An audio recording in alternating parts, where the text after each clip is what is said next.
And we are back. Kevin's Corner on Monday, August 22nd. A whole lot to get to on this podcast as joint practices wrapped up with the Lions, preseason game number 2 with the Lions. Roster cuts are coming. As we record this, the Colts are still yet to make their moves to get down to 80. That is due by Tuesday afternoon, and then the final cut to 53 coming a week from Tuesday. I've got up on our website my latest 53-man roster prediction, so make sure to check that out. Eddie Garrison is back with us here on the pod. Eddie, I caught you and Jim Leisure on Friday night.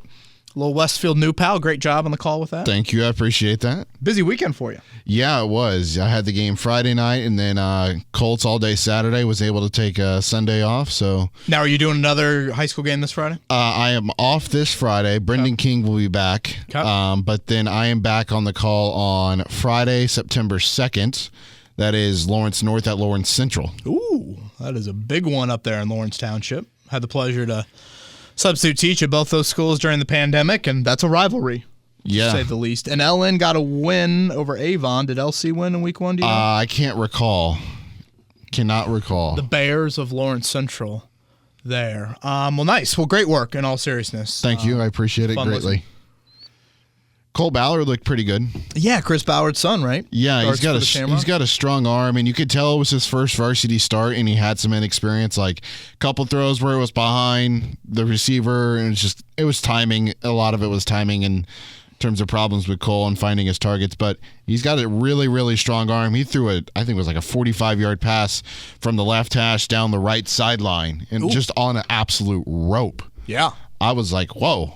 Well, speaking of big arms, that is something that we can get into on today's podcast. Really good for Sam Ehlinger in the preseason game, and a lot to touch on that front. So I do want to get into that. Let's briefly talk joint practices before we recap the actual preseason game with the Lions. Going back to last Wednesday, Eddie, I thought it was a extremely good day for Alec Pierce. I thought what stood out to me about Pierce specifically was he won every single one-on-one rep, I should say, with Matt Ryan, and he won it on 3 different routes. And that, I think, is a question with him. Is he just kind of a 1 or 2 route pony? Mm-hmm. I saw a little bit more, and yes, it's a Lions 3rd or 4th corner, but again, these are the things that you want to see from him, and you saw that. There's zero panic when the ball's in the air with him. Everyone, I think, by now has seen the highlight from those joint practices of the 11-on-11 red zone touchdown that he had. Mm-hmm. The guy's just calm and just knows how to contort his body and does a beautiful job. And kind of parlaying that into Saturday, I know it's just 1 catch and his only catch in the game, but I thought that catch was something to note on Saturday. It's Nick Foles checking it way down short of the sticks. I think it was like a 3rd and 8, 3rd and 9. When Pierce catches that ball, I mean, he's 4 or 5 yards from the sticks to get the first down and keep that drive alive, and he breaks a tackle and turns it upfield and makes a play after the catch. And these are all things with Pierce that you just want to see. Can he do a little bit more than just high point the ball outside the numbers? He can spark you with 1 catch, certainly, but can he do some of the other stuff to round out the game? So I thought Pierce had a really nice day. And in general, the passing offense was really good Wednesday. It was the first time all camp I think I'd walked off the fields at Grand Park in a full padded session and thought that was a good day for the Colts passing offense. Thursday started off pretty well, but it was a tough finish. They really struggled in goal line, and they were not good in a 2-minute drill to end practice either. And I guess that's a question do you have kind of moving forward of like, all right, from a depth in the trenches standpoint, I'm not going to put a ton of stock into Saturday, but it is something that you should note. I just, for how much Chris Ballard emphasizes it, I feel like you're not maybe as good there as you would like. So I think that's something to keep an eye on. I thought, it was just one of those things where the Colts looked like they were about 2-ish wins better than the Lions. Those kind of my takeaways 2 days. Goff had some moments. I didn't watch the defense as closely as I did the offense. Goff definitely had some moments, but it looked like a team that is probably going to hover drafting in the top 10 in the Lions, and a team that's going to be right there for a playoff spot with the Colts. So if you're looking for a little bit more detailed analysis from those joint sessions, I've got those up on the website. Anything practice-wise, Eddie? I know you weren't out there, but anything you heard or saw that you found interesting? I heard that Braden Smith held his own against Aiden Hutchinson. He definitely did. But I also saw that there were a couple times where Aiden got the best of Braden. Yeah, I thought Braden Smith did a nice job. I thought Hutchinson was a hair quiet. I mean, I get it. He's a rookie. I thought Matt Pryor a little shakier, and I was curious, is that why he played on Saturday? Is it just in general his left tackle inexperience for why he played? Danny Pinter got beat a few times. We saw him play center on Saturday in that game. But yeah, I mean, going back to that goal line session I mentioned to end Thursday's practice, just not a lot of push there. So, I'm not worried about the offensive line, but I think we got to this point, Eddie, where we just chalked up the O-line as being elite and just kind of forgot about it and almost took it for granted. And I don't think it was that last season. There were injuries that played into it, Braden and Quentin, being hurt. But now where are you at with that position? Is it still just a boom, chalk it up? It's going to be back to being an elite? Is it middle of the pack? Where are you with that O-line? I think that is something to continue to watch. Yeah, and then especially if somebody goes down, I think that depth is really thin. Yeah, and super unproven. Super unproven. I don't know if I mentioned this on the pod, but I was looking up last year your backups on your O-line in that first month of the year. You had 5 backups account for 73 career starts. It's a big number. Yeah, we talked about it last week that nobody in a backup had started. Right. And just when you compare it to last year, it's much different. Now, Dennis Kelly, when he gets back to health, right, will assume you assume he will change that, but that's something that it's just a little bit different than where you were at this time last year. I know we're on a time crunch, so you want to hop into things that you liked and things you didn't like? Yeah, let's do that, and then we'll get to Twitter questions. All right, the things you like: run offense and run defense. Things I didn't like. Yeah, correct. Sorry. Yeah. Let's start there. I mean, it was bad in the first half and continued in the second half. I mean, you were, less than 2 yards per carry? I mean, hell, I think you were barely over a yard per carry in the first half. And then in the second half, in the run defense side of things, you were over 5 yards per carry allowed. So I get it. You didn't play many starters. It does seem like Detroit has a decent offensive line. But for a team that prides himself a little bit more on the run game than most, I thought that was a disappointing aspect to the game. The other thing I think I'd mention, Eddie, would be the coverage units.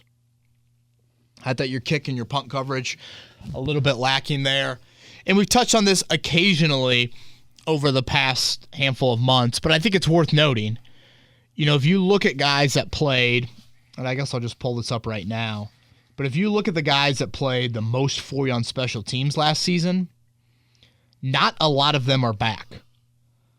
Matthew Adams, the most. Gone. George Odom, the third most, gone. Ashton Doolin's the fourth most. Your question there is Ashton Doolin going to play, more as a guy on offense, so then his special teams role is limited. You go a couple names further down the list. Jordan Glasgow. Gone. Played a lot of snaps on special teams. He's gone. So basically, you're just finding different special team guys, core guys. And while you didn't play a lot of frontline starters in the game on Saturday, you did play the guys that you would think would play on special teams. So that is something that I think you've just noticed a few times now. And I get it, Jake Verity kicked, and he's not going to kick off in the regular season. But that's something that was a bit concerning to me. Yeah, I could see that because, field position battle is always something that is one you can win you the game and it can lose you the game, obviously. Certainly. But from that perspective on the special teams, I think EJ Speed will get some more run on special teams this year because I think you're going to have to need his for the pun here, but his speed on special teams to get down the field. And then I think Doolin doesn't have any other chance but to be more active on special teams because, like you said, of the amount of people they've released or let go, you need some experience on there, and he's a Pro Bowl caliber kind of special teamer if Matthew Slater is not in the NFL. Yeah, and I thought another kind of special teams question I had entering camp was like, growing role for Nyheim Hines, growing role for Isaiah Rodgers. Will that impact their return duties? It seems like both those guys will be the returners. Again, Rodgers out right now with a concussion. But, when you talk special teams, and it's such a strength of this football team, and Jim Irsay alluded to that when he met the media last week, it's been a little shakier in the preseason than you would like. Seems like Bubba Ventrone has his work cut out for him. Yeah, he does. I mean, some core guys, again, that are no longer with that group. All right, things you liked. Injured guys showing something, and the low-hanging fruit of Sam Ehlinger. Yeah, let's start with the injured guys showing something. I thought it had a big sneeze coming, but it is not appearing. So we'll see if that happens. Let's start with Tyquan Lewis. He's a guy that hadn't played since Halloween, and I don't need to go over that play. I brought it up earlier today on the show that he got hurt on, but just what a huge play in the season when he went down, and it's the interception. You're up 14-7, and now I'm getting into the play, so I apologize. But that was a patella injury for a guy that, of all those second-round picks, and I guess I grouped Terrell Basham in there, but of the Terrell Bashams and the Ben Banagoos and the Kamoko Turis, Tyquan has always been the when healthy, he gives you something. Today I kind of compared it to like a poor man's Danico Autry. Yeah. He's versatile. If he's healthy for 16 games, pencil him in for a handful of sacks and some plays behind the line of scrimmage. And I thought he had a nice year last year. But he's had injuries. And that's a serious injury that he's coming back from. Didn't play in the preseason opener. So I thought it was good to see him on the field. Made a beautiful read of a screen and a tackle behind the line of scrimmage on a third down there early in the game. Played a decent amount. Played inside, played outside. I think if you're going and playing a real game tomorrow and you're looking for a four-man rush group, Ngakoue, Pay, and Buckner obviously are going to be part of that group. I think Lewis is ahead of Dayo Odengbo as the fourth guy within that group. So I thought really big for Tyquan Lewis. I'm sure mentally an element of that as well, but I think just important to send to that coaching staff, hey, I can still do it and can be versatile. I mean, it's a new defensive staff. I think that's something that you have to acknowledge as well. So I thought good job there by Tyquan Lewis. The other injured name to point out here is definitely Mike Strawn. I don't know if you saw this because you're producing the radio broadcast, but the TV copy showed, I thought, a great clip of he makes that touchdown catch, and then all of a sudden Matt Ryan comes over to him on the sidelines and kind of slaps him. I don't know if it was in the helmet or in the chest. I kind of forget at this point. Like, that's what I'm bleeping talking about. That was a feeling that I got. I'm putting words into Ryan's mouth, but it was one of those moments of like, dude, we need this from you. Yeah. Because if you think about what Mike Strawn has done so far, it's been with Nick Foles. Hasn't yet been with Matt Ryan. It's been a really good first week for Strawn. I mean, Frank Reich said after the game, we didn't know if he was going to get back before the start of the season. I know. It makes it all much more like, I was talking about this with Scotty Johnston during the game. I was like, this is so weird. Like, he comes off a pup. He's a full participant on the very first practice he's back. He's playing in the same week he comes off pup, and he's dominating. Like, what in the world? I was very surprised to see how active he was. There were a couple drops in the joint sessions. I should point that out. But there are also some really nice plays. It just the fact that he got into 11 on 11 right away. He got into the game. He had the touchdown. Both those balls, I'm talking about, he caught two of the deeper ones. Great balls by Ehlinger. But I thought Strawn did a nice job. He was somewhat closely guarded to make a play there. He created a little bit more separation on the touchdown to haul that in. But I think that was just a moment from Matt Ryan to him of, let's go, man. Like, we need someone to emerge in this group. And if you think back to last preseason, Strawn had some nice moments, but I don't think we saw anything like we even saw on Saturday from him. So I thought Lewis and I thought Strawn, Patman had a nice afternoon as well, but I think Strawn's the one that really needed it more considering his health situation.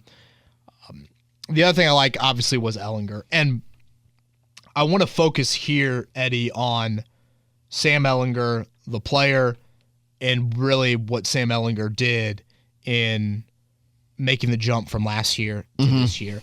I've always thought Ehlinger had an opportunity to just be a And as we say this, I see Nick Mullins traded for a 7th-round pick. Someone asked me about, does Ehlinger have trade value? I mean, how many games has Nick Mullins started in the NFL? Ooh, that's a good question. I guess a handful, right around there.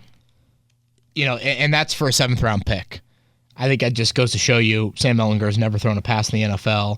Oh, gosh, he started a lot more than a handful. He started like half a season for San Francisco a few years ago. 17 career starts for Nick Mullins. All right, I don't want to deviate too much into Sam Ehlinger's roster spot right here. I want to focus on the game. His growth as a quarterback and the Tom House impact to things. Basically, if you watch Sam Ehlinger's post-game press conference from Saturday, it's like half Bill Nye Science Fair moment about explaining everything he's done differently with his arm, with his throwing motion, the mechanics, all of those things. It was really impressive to listen to because I always thought Ehlinger had a pretty defined ceiling. Can you really grow in arm strength? And I don't want to act like he's gone from 88 to 98 miles per hour, but I think he's gone from 88 to 91. Or he's just a little bit more confident throwing the ball with anticipation and fitting the ball into some windows that I don't think he would have fit in last year. The Patman touchdown, I mean, he gets smoked on that play and still delivers the ball downfield enough to where Patman is wide open and can make that play. And, I've always been a big believer in this. To be fair, I should say maybe it took me a few months to believe in it. I know there are a lot of people that the Colts, but I don't care about high character. Like, why does that matter? Blah, blah, blah. It matters in cases like this. Sam Ehlinger, after year one, realized if I want to stay in this league and potentially grow in this league, I've got to do something a little bit differently. And yes, Chris Ballard told him to go to Tom House, but there was a willingness from Ehlinger to be like, I want to work at this. I'm willing to do something differently. I mean, think about it. This dude had been the star of high school football, a 4-year starter at the place he always wanted to go in Texas. He's always been the face of it. He's always been in the limelight. Like, he easily could just say, I don't want to do anything differently. I want to continue to be this sort of quarterback. And who knows, maybe he could have a Chase Daniel type of career. But he was willing to do something differently. And that, I think, goes back to the high character of you look yourself in the mirror and say, where do I need to get better? And Ehlinger did that. So 9 of whatever it was, 19 of 22, I think he is in the preseason now, 4 touchdowns. I mean, all of it is very impressive. You see the teammates after the game tweeting about him, Instagram posts, those things. Like, they like him. And I always felt this with Ehlinger. I do think he, even before this preseason, I always thought, can he be your backup of the future? If you get that out of your 6th-round pick, that's great. That's great. I mean, that is great for you. You know how much you pay those backups at some point. So if you can home grow that guy, keep him in your own building, I think that is big. Having said all of that, you have to acknowledge who Ehlinger is facing in these moments. You have to acknowledge that he's really unlike a lot of third-string quarterbacks. Think about third-string QBs that play in the preseason. They're not 4-year starters at Texas. No. Very often. So Ehlinger should thrive to a degree with these situations. And Eddie, he's built for it. It's backyard football. I mean, the O-line's breaking down. They're falling over each other. They're tripping over each other. You need a guy that can make plays. And there's been some plays from the pocket, but a lot of these plays have been outside of the pocket. Yeah, the touchdown throw to Patman was outside the pocket, moving to his left. Jelani Woods, week 1 in Buffalo, was outside of the pocket. So I do think you need to acknowledge that. Let's wait for Twitter questions maybe to get into roster spot, those sorts of things. Should he be the backup?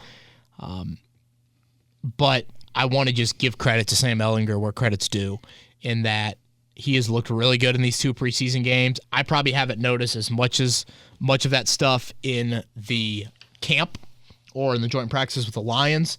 And again, some of it is plays are often blown dead when you get outside the pocket, or it's just not much of a scramble drill as it is in a game when it's like you've got to get that dude on the ground. Sam Ehlinger, to be honest with you, he's been through hell in his life. From losing his dad to losing his brother right after he got drafted, been through absolute hell. And I I can't even imagine going through that. I can't even imagine being away from your family during those moments as well. I know he got married this past year, just so many emotional, life-altering events that he's been through.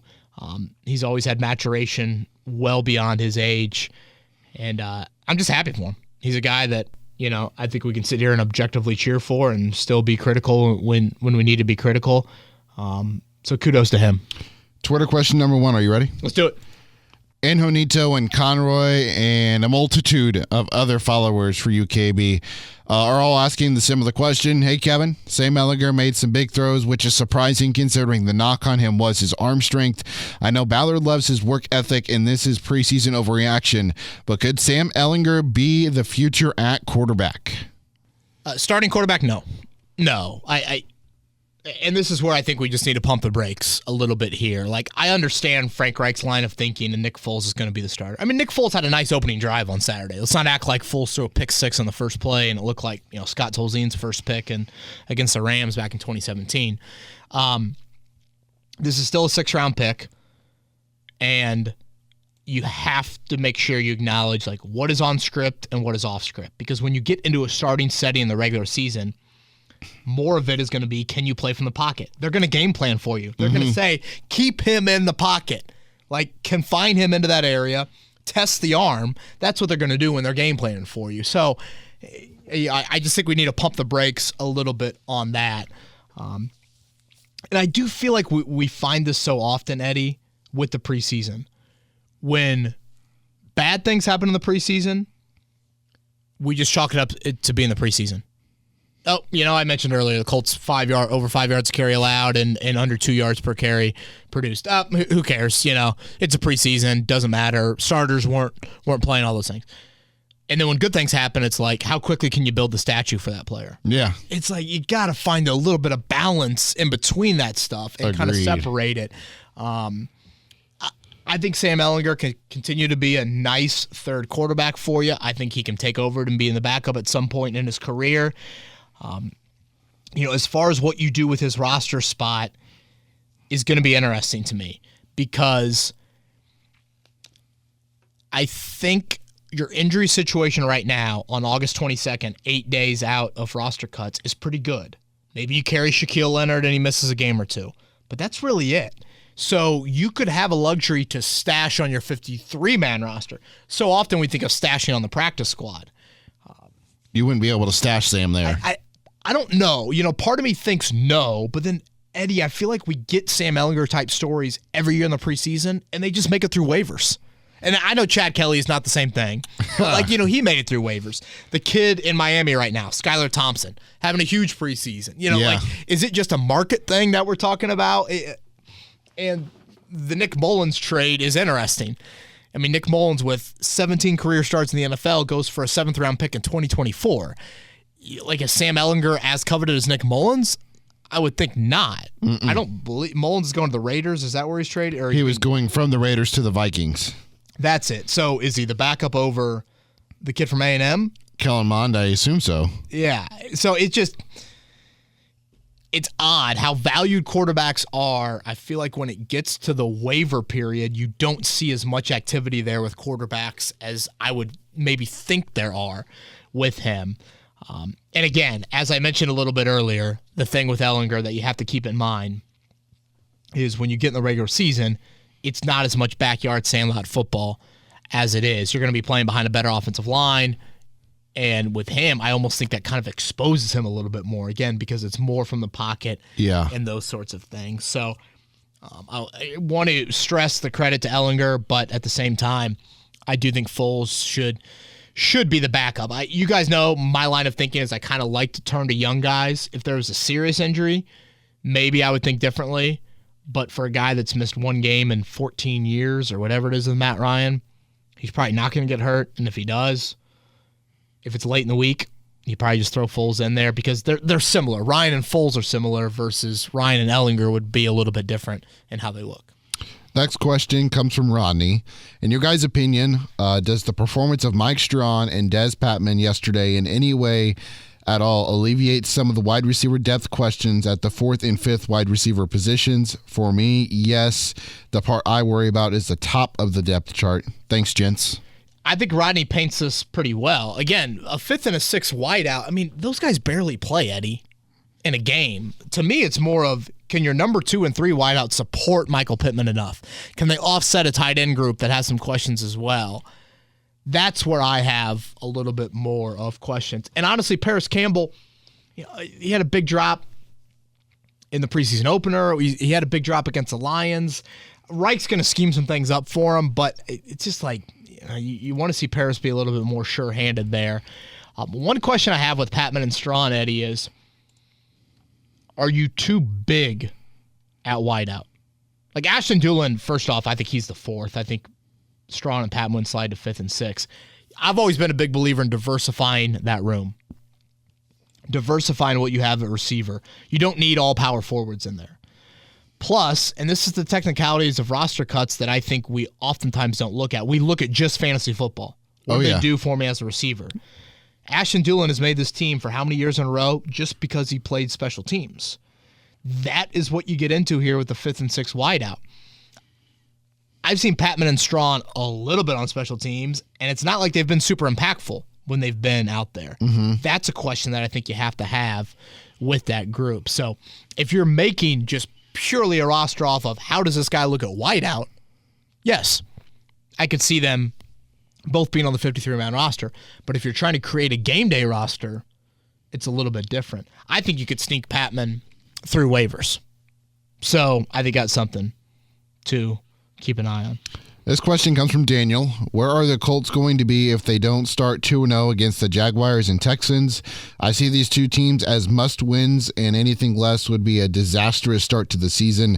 I don't want to think about it, but what if we start 0-2? Seats will be running red hot. Thanks for your time, and keep up the great work. Daniel, I appreciate that. Thank you for the question. The old must-win label, Eddie. JMV would be happy. No, he would love must-wins. Daniel, what if I said this to you? You're going to lose your first 2 games, but then you'll beat Kansas City and Tennessee the next 2 weeks. That'd be so Colts. Now I know some people would say, well, that would be 2 divisional losses versus 1 divisional win. I'd rather take the divisional ones. Like, basically, I'm saying, if you're a Colts fan, you'd rather them go 1-1 and then beat the Titans in week 4. I mean, that's the game. If you want to look at kind of the first quarter of the season, that's the one that you think means even more. I get it. They're important because they're road wins, they're divisional wins. They are places in Jacksonville where you've struggled, and in week 1 you've struggled, and you've got tough games on the horizon because if you stretch it a week further out of week 4, you've got that Denver Thursday nighter on the road in week 5. So I understand where you're coming from, and yes, the seat will start to get warm, but it's the beauty of professional sports. It's the beauty of the NFL. 17 games is a long year. Ideally, you would not be behind the 8 ball, again, because this team has survived it a couple times, but sooner or later, it's going to kind of catch up to you if you continue to play behind that 8 ball. So, yes, seats would be warm-ish, but if you were able to turn it around quickly, you could salvage something. I would agree with you there. All right, now, Steven is in my neck of the woods here. We're talking a little gambling with Steven. Ooh. Hey, Kevin, it's been a while. Starting to look at some betting props for the Colts this year and was wondering your thoughts on a few things. How many receiving yards for Michael Pittman Jr. this year? Currently sitting at 1,025.5. Oh, hammer that over, right? The over would be minus 112 on the odds. Okay. Number 2, how many rushing touchdowns for Jonathan Taylor this year? Right now sitting at 12.5, minus 126 for the over, minus 102 for the under. And number 3, how many games do the Colts win this year? That is at minus 160 at over 9.5. That is on FanDuel. All odds were on FanDuel. Ooh. Thanks, buddy. Looking forward to the season. Thank you, Steven. Eddie, feel free to chime in. I'm hammering Pittman over. Taylor, I like the over. You guys know that I think touchdowns can get a little finicky. Exactly, who gets the carries around the goal line. I just think Taylor's going to be healthy, and you feel pretty good about that. I wouldn't love that as much as Pittman, probably. And I do think the Colts would go over on wins, but minus 160, I mean, those are just horrible odds. Yeah. I kind of have the Colts right around 10 wins. As do I. I am also hammering the Pittman. I mean, think about last year. Carson Wentz, he had 1,082 yards.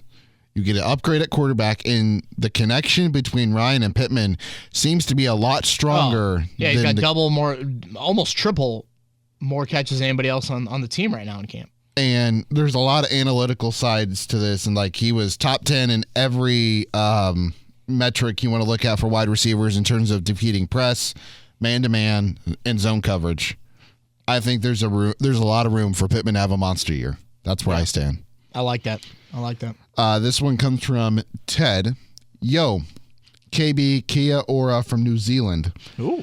After Ehlinger's performance against Buffalo, and I'm going to throw in this part, and Detroit, is there any chance he spends more time with the second team?